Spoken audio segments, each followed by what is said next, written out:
Okay, so we're back working on the R34 today. In this video, we're going to be finishing off cleaning the floor and doing some seam welding. So yeah, get stuck into it. Just finished removing the last of the sound deadener. So yeah, we'll see how much weight we ended up removing. Flip this guy back, it's a bit hard to balance on the scale here. I don't know how well you can see that. It's about 6 kilos. So yeah, probably an extra 100 grams or 200 grams in what's under the HVAC unit. But yeah, it's a little bit more than I was expecting to get out of this. Not a bad little saving there. So I've started washing the rest of the glue off. I've done that side over there on the right hand side. So yeah, I'll show you how I've been getting that off. You literally just a rag and some petrol and it comes right up pretty easily. Alright, so to do this, I've literally just got some petrol here in a bottle, bit ghetto, but yeah. Grab some fuel, and then you want to just sort of soak it into a rag.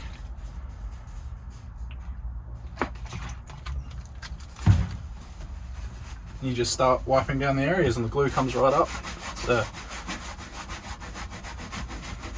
yeah, bit of hard work, but time consuming by the time you get through it all. Yeah, it really eats away at the stuff. And you can see it all coming up there. So yeah, it's as simple as that. And then even this stuff on the floor that's it's a little bit thicker, so I'll just grab a little bit more fuel. So yeah, same deal with this stuff.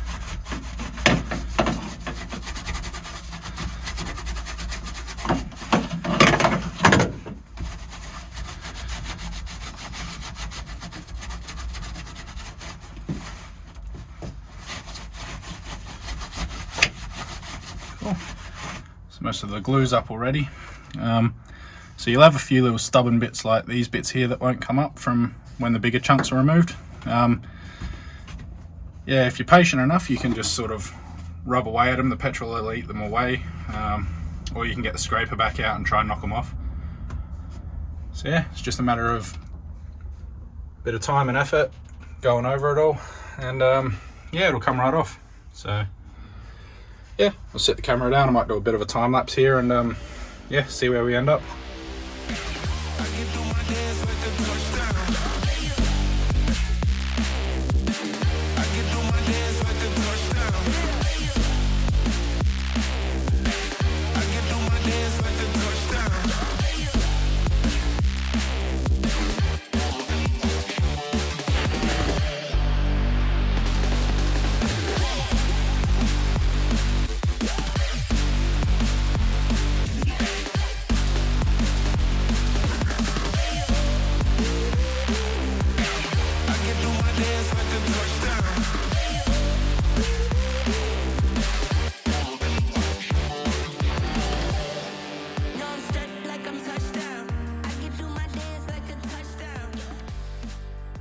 So I've finished cleaning the sound deadener off of the rear of the car now.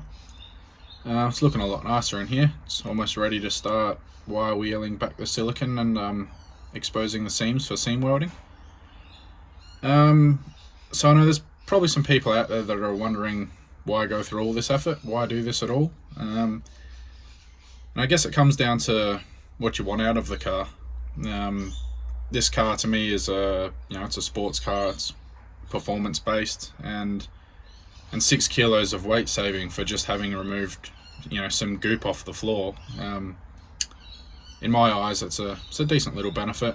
Plus you need to remove a lot of it just to get to the seams for seam welding anyway. So yeah, you just got to weigh up the pros and cons of what you want. If you're not interested in seam welding the car at all, and if a bit of added road noise is a disadvantage to you, then obviously I wouldn't worry about it. But for me, I don't mind dealing with a little bit of extra road noise. And like I said, the weight savings along the way all add up, and then the added benefit of seam welding as well. The seam welding in my books is it's a really good benefit. once again, it's not going to be up everyone's alley, but you know, with performance in mind for this car, ideally you want to remove as much flex out of the chassis itself. Sometimes, you know, the chassis of the car can be referred to as like a fifth spring, and it's also an untunable portion of the suspension system. You can change, you know, spring rates, ride height, dampening settings and all of that on all four corners of the car. But if the chassis itself is flexing and changing when the car's cornering and moving and all of that, you know, it's out of your control. You can't tune that out with suspension setup.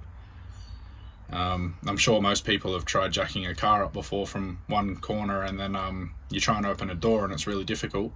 Some cars, if they flex enough, you'll be unable to get the door open, and then they can be difficult to shut as well. And that's because the whole car itself, it's flexing in the center, it's twisting on a diagonal if you jack it up from one corner. And you know, the biggest portion of that, I mean, other than chassis design, but yeah, you've got a giant opening in the side of the car for a door, and you can't really get around that. You need a door. So yeah, so there's a lot of flex there in the center of the car because there's two giant holes on either side of it. So if you've got a poorly designed chassis with a lot of flex in it, you know, it's just at a disadvantage automatically. So as chassis development went on over the years, these cars are a lot better. You know, there's things like these braces here. These aren't in the S13s or anything like that, and that's tying in the main part of that structure there on the B pillar to the center of the chassis to try and you know, stiffen everything up. So the OEM manufacturers did develop the chassis over the years, which is good. But yeah, you know, seam welding's another added benefit. There's a bit here you can kind of see. So there's a panel here, and then where the tunnel comes up, that finishes there, and then there's this other piece of steel in the middle. And they're only, you know, spot welds every so often, so they can be flexed between all of this, and that's gonna cause a bit of distortion and movement in the chassis.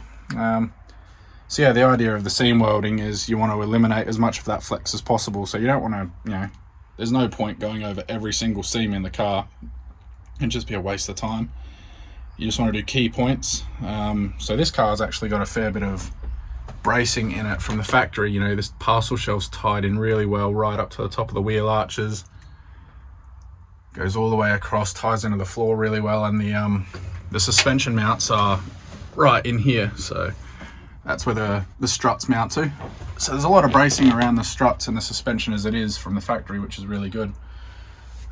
So yeah, basically you just want to go and anywhere there's, you know, any seams around the towers, just sort of tie these up. Bit of seam welding. You want to take all of this glue out of here, and anywhere around the suspension you want to try and, you know, brace and stiffen up as best as possible. And then probably through the center of the car, if possible, you want to try and stiffen that up as well. So there's a lot of seams down in here, a few lap joints there, and then yeah, in the corners where the pillars meet the seals. So yeah, some seam welding across there. There's another brace that goes across here that's got the seat mounts are a part of it. So yeah, probably brace that to the floor as well. And yeah, try and help stiffen that up. Might even add in some gussets and some bracing where necessary if I get to it. So it depends how far we end up delving into it, but yeah, so it's just a little bit of info on that. Like I said, it's not going to be up everyone's alley. Not everyone's going to be interested in this, and I've always sort of favored the performance side of things than comfort and luxury. So yeah, it's just the way I like my cars. I'd rather them be more driver focused than, you know, I don't want to be cruising around in a lounge chair watching TV. So as for what I'm going to do with the back of the car, I'm sort of a bit tired at the moment. I'm in two schools of thought on it. Part of me wants to retrim the factory seats in like an Alcantara, or take a leaf out of the GT3 RS's book and basically do a rear seat delete, but trim it, carpet it, or trim it in Alcantara potentially, and have like I'll probably insert a picture of it so you can see what I'm on about. But the GT3 RSs look really good with you know, carpeted rear end and then a half cage. So that's a potential, yeah, so that's an option as well. Torn between those two at the moment. So yeah, that's a decision I'm gonna have to make later down the track. But yeah, for now, this third of the car's done. Just got the center portion and then all the front stuff to do here, so plenty of work. So yeah, I'll leave that there and probably pick back up just after I finish cleaning the floor off and start getting stuck into some seam welding. So yeah, catch you then. Okay, so we're going to begin with the seam welding now. Once you've identified what seams you want to weld, you need to go through and clean all this sealer off of them. There'll even be some of this between the seams, which makes welding really difficult because yeah, once your molten puddle hits the glue, it basically just you end up with a big air pocket in there. The weld pool basically just pops and you end up with crap everywhere. A really poor weld. So yeah, the cleaner you can get it, the better. So yeah, we'll start with a wire wheel on a drill. Yeah, you basically just go to town on it. So probably set this up on a time lapse and yeah, catch back up after.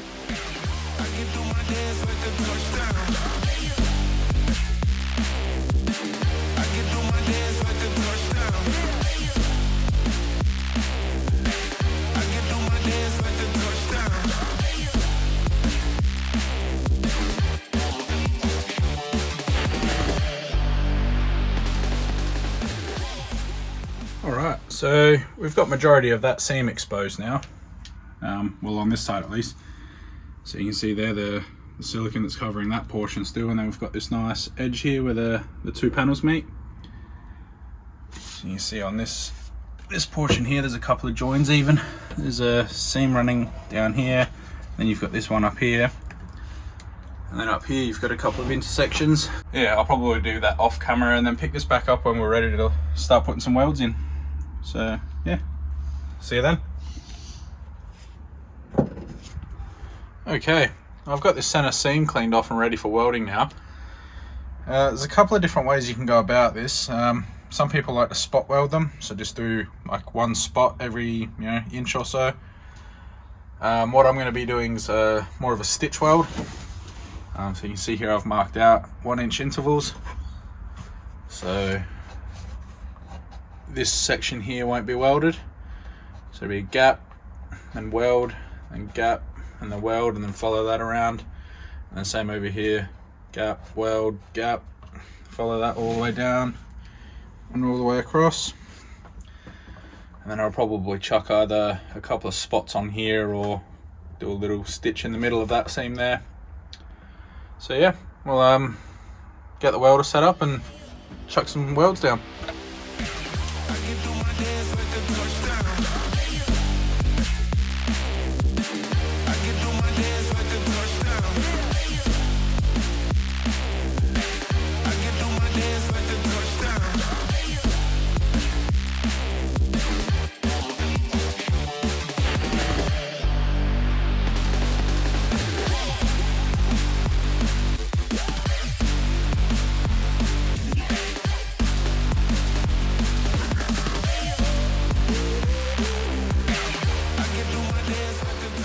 So yeah, there's most of that center section done now. The top of that trans tunnel was a bit difficult. There's a fair bit of seam sealer jammed between those layers, so the weld puddle kept popping and carrying on. It wasn't very nice, but yeah, the rest of it wasn't too bad. So yeah, it's basically just rinse and repeat for whatever areas you want to do. So I'm going to do this center, this front reinforcement over there.